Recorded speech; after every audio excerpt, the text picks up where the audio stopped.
Hello दोस्तों, कैसे हैं आप। आई होप आप सब ठीक होंगे। मैं भी ठीक हूँ। आज मैं आपको यूट्यूब पे चल रहा एक बड़ा घमासान युद्ध है जिसके विषय में मैं भी थोड़ी चर्चा में हूँ। मनीषा और सचिन और नेहा दीदी। देखिए, नेहा दीदी को मैं आज से नहीं जानती, काफ़ी टाइम से जानती हूँ। और जो सिंगल मदर होती हैं उनके लिए जीवन बड़ा कठिन होता है। इस जीवन को, कठिनता को या तो वो लोग समझते हैं जिनके साथ कभी ऐसा कहीं गुजरा हो, परिवार में, किसी रिलेशन में, या फिर उन्होंने कहीं पास में पड़ोस में ऐसा कुछ देखा हो। तो ऐसे बच्चे किस तरीके से पलते हैं, उनकी क्या परवरिश होती है, ये सिंगल मदर के लिए बहुत कठिन होता है। लेकिन यदि यूट्यूब पर कोई मेहनत करके अपनी एक सिंगल मदर होने के नाते को दोनों रिश्तों को पूरा कर रहा हो, उसमें लोगों को बड़ी दिक्कत होती है। वीडियो यदि मैं बना रही हूँ या कोई भी बना रहा है, तो आप किसी पे वीडियो तभी बना सकते हैं जब आपके पास विद प्रूफ हो। जब आपके पास प्रूफ ही नहीं तो आप उसके विषय में गलत कैसे बोल सकते हैं। जैसे कि देहरादून से एक वीडियो डलती है जिसे मैं देख रही थी। उन्होंने कई बिना प्रूफ के कई बातें इतनी गलत कही कि किसी की वीडियो मैंने देखी, उस वीडियो में नेहा दीदी को ऐसे ऐसे कहा गया। देखिए, आप अपनी वीडियो बनाएं, ठीक है, व्यूज के लिए बनाएं, लेकिन आप गलत ना बनाएं। किसी के जीवन को आप बेकार ना करें, क्योंकि ये एक वीडियो आपको तो 10,000 व्यूज दे जाएगी, लेकिन किसी का जीवन बेकार भी कर जाएगी। और ये जीवन कितना महत्वपूर्ण है और कितना कीमती है, ये सिर्फ जो आपके रिलेशन के हैं वो आपका जीवन को जानते हैं, और जो उनके रिलेशन के हैं वो उनके जीवन को जानते हैं। सचिन भैया के कहने से ही क्या नेहा दीदी गलत हो गई? सचिन भैया इंगेजमेंट में नहीं बुलाए गए, जिन्हें कितने ऑडियंस नहीं बुलाए गए। यदि सचिन भैया को मैंने कहा कि एक बात हमारे पास, ये तो कुछ प्रूफ उन्होंने दिखाया नहीं कि मुझे बुलाया और मुझे वहां से वापस कर दिया, उन्होंने अपनी जबान से बोला, ठीक है, हमने मान लिया, लेकिन उसका बदला ये तो नहीं कि आप उन्हें चरित्रहीन कह दें, आप उन्हें कह दें कि वो गलत है, आप उन पर कीचड़ उछालें।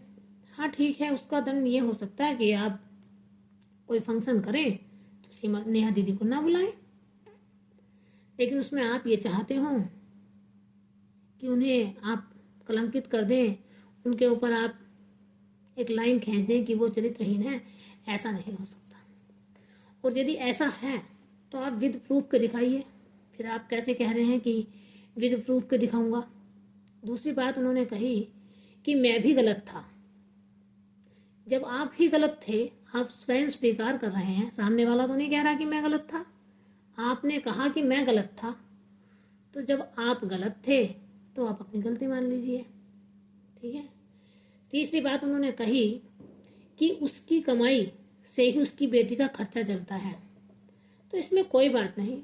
देखिए, कभी कभी मामा के घर अगर बच्चे आते हैं तो उनका खर्चा तो मामा कर लेते हैं, लेकिन यदि मामा के घर ही बच्चा रह रहा है और उनकी मम्मी की, मदर की इनकम का सोर्स है, तो उसमें बच्चे पाकर वो अपना खर्च कर रही है, तो कोई गलत बात नहीं है सचिन भैया, इसमें तो कोई गलत बात नहीं। और यदि आप उस मौके पर थे और आप अपना भैया रिश्ता निभा रहे थे, तो आप दे देते हो 15,000 रुपये उनकी बेटी के खर्चे के लिए, गलत तो नहीं है ना मैं। तीसरी बात, भैया ने कहा कि मैंने 1.5 साल से अपना परिवार नहीं देखा। तो भैया आप किस उसमें थे, क्या सोच रहे थे? क्या इस पिछले परिवार का आपका रिश्ता खत्म होने वाला था? क्या आप ये थे कि आप नेहा दीदी के साथ रहेंगे? क्या विचार था आपका? और यदि था, उसमें आप सक्सेस नहीं हुए, तो इतना परेशान होने की भी कोई बात नहीं है। ऑलरेडी आपके पास तो आपका परिवार है, आप एक अच्छे पति बन जाइए, क्यों? और सचिन भैया, इतना गुस्सा यदि आपको अब आ रहा है और आप कह रहे हैं कि मेरे भाई बहन का रिश्ता था, तो जब भाई बहन का रिश्ता था और एक बहन अपने उस परिवार से जा रही है जहां वो दबा कर रखी जाती है, तो आप इतने परेशान क्यों हैं? आपकी जो बीवी है वो गलत काम में भी आपका सपोर्ट करती हैं और सही में भी करती हैं। यदि आप यहाँ गलत हैं और आपके गलत होने का सबूत भी उनके पास में है, तो वो सख्त लहजे से आपको डांटे। नेहा दीदी को बदनाम करने से अगर वो चाहती हों कि उनके पति के पर्दों पर, गलत कामों पर पर्दा डल जाएगा, वो नहीं हो सकता। और आप किसी को कलंकित करके, ये गलत बोल करके आप ये सोचें कि भाई मैं बड़ा अच्छा काम कर रहा हूँ, या तिवारी खानदान का मैं नाम बदनाम कर रहा हूँ, इससे भी कोई फ़ायदा नहीं होता। सचिन भैया, ये रिलेशन आपका भैया का हो तो और भी बेहतर है, लेकिन जैसे आपके लफ्ज़ हैं और लहजे बता रहे हैं, वो तो गलत ही बता रहे हैं।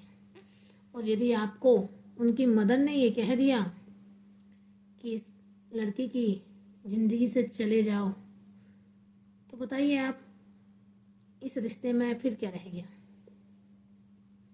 जब उनकी मदर ने आपसे कह दिया और उनकी बीवी ने, आपकी बीवी ने उनसे कह दिया, तब भी आप इतने परेशान हैं। नेहा दीदी तो आके नहीं रोई कि भाई मैं सचिन को, उसकी घरवाली ने मुझसे ये कहा कि तू मेरे पति से मत बोल, लेकिन आप कह रहे हैं, तो आप कहीं कुंठित हैं। आप दूसरे को बदनाम ना करें, आप दूसरे को बदनाम करके व्यूज ना कमाएं। आप कह रहे हैं कि मुझसे उन्होंने सीखा, यूट्यूब पे आना यही सीखा होगा, तो क्या आप उसके बदले में उनकी बहन का हाथ मांग रहे थे? अगर आप यूट्यूब पे आने, यूट्यूब की प्रतिक्रिया आपने उन्हें सिखाई, उनके भैया को, तो फिर उसके बदले में क्या चाह रहे थे आप? आपकी बातें तो स्पष्ट कर रही हैं। कितने कानों में हमने आपकी वीडियो देखी, आपने भैया का रिश्ता निभाया, वो सब गलत था। आप खुद भी कह रहे हैं कि मैं गलत था। तो भैया, ऐसे किसी के जीवन को आप बर्बाद ना करें। एक लेडी हैं देहरादून से, वीडियो बना रही थी, मैं उन्हें देख रही थी। उन्होंने कहा कि मैं सिंगल मदर से मेरा विश्वास हट गया। देखिए मैडम, सिंगल मदर पर विश्वास आपका ही नहीं, इस दुनिया का भी हटा हुआ है। सिंगल मदर पर विश्वास करते वही लोग हैं जिन्होंने कभी सिंगल मदर को कमाकर खिलाते देखा होगा। और आप कभी सिंगल मदर को तो देख सकती हैं, उन्होंने तो इतनी बड़ी ताशी कर भी दी। ताशी की परवरिश सिंगल फादर नहीं देखे होंगे आपने, तो आप इस तरीके से सिंगल मदर को नहीं कह सकती। हर सिंगल मदर पर हर लेडी दूसरी कीचड़ उछालने के लिए बैठी है। उसे ये नहीं पता कि मैं ये जो बात कह रही हूँ, उस बात से उस लेडी का कितना मन परेशान होगा। उसे इससे कोई मतलब नहीं। उन्होंने स्पष्ट तौर से ये कह दिया कि मैं सिंगल मदर पर कोई विश्वास नहीं करती। खुदा ना खास्ता किसी के साथ ये दुर्घटना हो जाए और वो सिंगल मदर बन जाए, तो क्या वो अपने बच्चे की परवरिश नहीं करे? क्या वो घर में ही बैठ जाए? क्या उसकी परवरिश हो जाएगी घर में बैठ के? नहीं हो पाएगी। हर बंदे को पैसे की आवश्यकता है और पैसा बिना मेहनत के नहीं मिलता। इसलिए मैं आपसे सबसे ये कहती हूँ कि जो मालती चौहान वाली घटना आपको याद हो, तो कहीं ऐसा ना हो कि ये घटना भी उसी का रूप ले ले और मालती चौहान का बेटा आज बिना मदर का हो गया। तो क्या आपने यूट्यूब फैमिली ने, किसी ने आप उसकी हेल्प की? नहीं की ना। लेकिन तब मालती चौहान पर हर बंदा, हर यूट्यूबर, छोटे से छोटा, बड़े से बड़ा, सब वीडियो बना रहे थे। क्यों? क्योंकि व्यूज मिल रहे थे। लेकिन क्या आपने उनकी ये उसके मरने के बाद में कभी उनके बेटे की भी जानकारी ली? नहीं ली।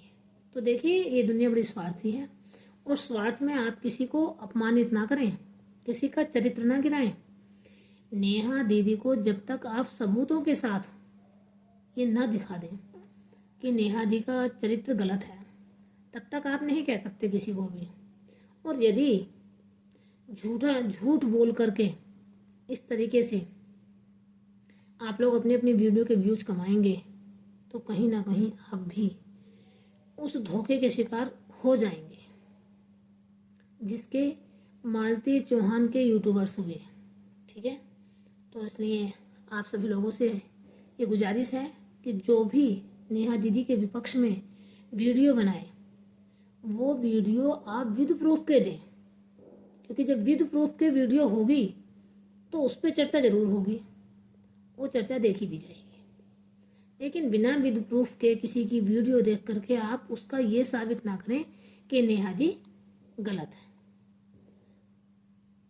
यही मैं अपनी वीडियो को बंद करती हूँ और सचिन भैया से ये कहती हूँ कि जब भी वीडियो बनाएं अपनी जबान को थोड़ा स्टॉप करके बनाएं और विद प्रूफ के दिखाएं। और मनीषा जी, आपको तो अपनी जिंदगी संवारने का नेहा जी को धन्यवाद दे देना चाहिए कि यदि उन्होंने आपके हस्बैंड को ये कह दिया कि आप मेरी ज़िंदगी से निकल जाइए या आप घर चले जाइए, तो कम से कम आपको तो परिवार में शांति मिली। मैं कहती हूँ कि हो सकता है नेहा दीदी भी गलत हो, लेकिन विद प्रूफ के साथ लाएं। हमें तो जैसी नेहा दीदी वैसे ही आप लोग हैं, लेकिन हम भी तो उन्हें बहुत टाइम से जानते हैं और ऐसे तो ऑडियंस को आप धोखा नहीं दे सकते ना। अपनी गलती पर पर्दा डाल करके ठीक है आप आएँ और अपने वीडियो को लाएं, लेकिन विद प्रूफ के साथ लाएं।